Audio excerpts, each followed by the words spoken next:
Ukrainian President Volodymyr Zelensky reflecting on the human cost of Russia's invasion.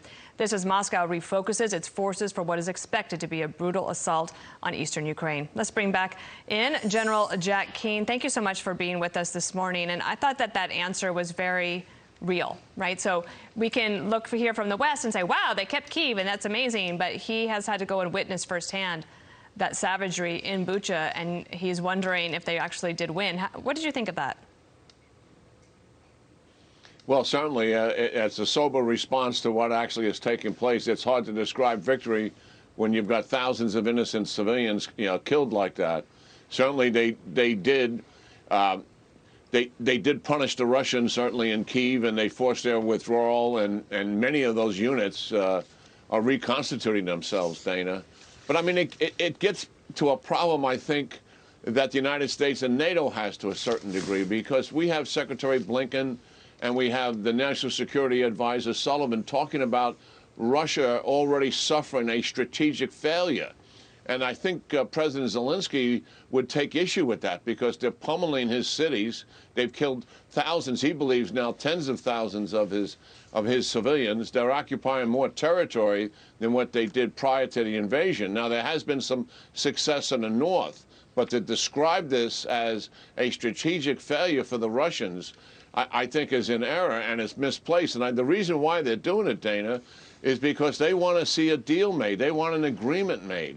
And I'm absolutely convinced that's where the United States leadership is, and most of NATO. Boris Yeltsin being the exception, and we saw that demonstrated over the weekend when he stood side by side with President Zelensky and talked about victory and defeating the Russians, which is what Zelensky was. He believes the way to stop the killing and the atrocities is to drive the Russians off his territory.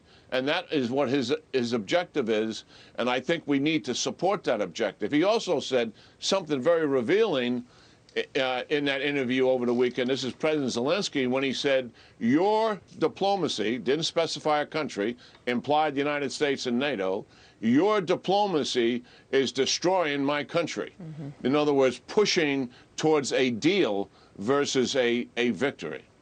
And so what should we know about your thinking on this new general that's coming on the scene for Russia?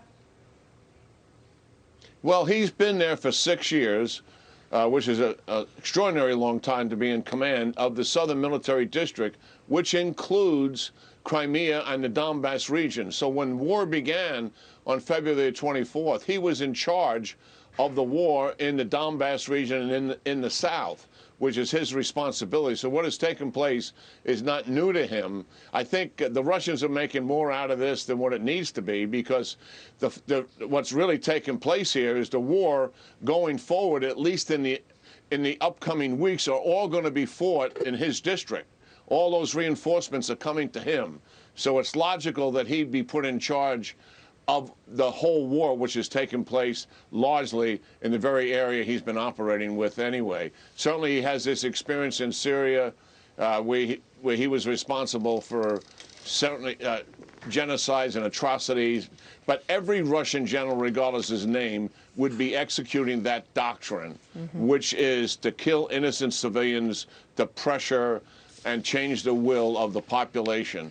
And that is a way of war for them, and it's certainly despicable to watch it unfold before our eyes like this. General, we'll no doubt talk to you multiple times this week, as this war is not over. Thank you.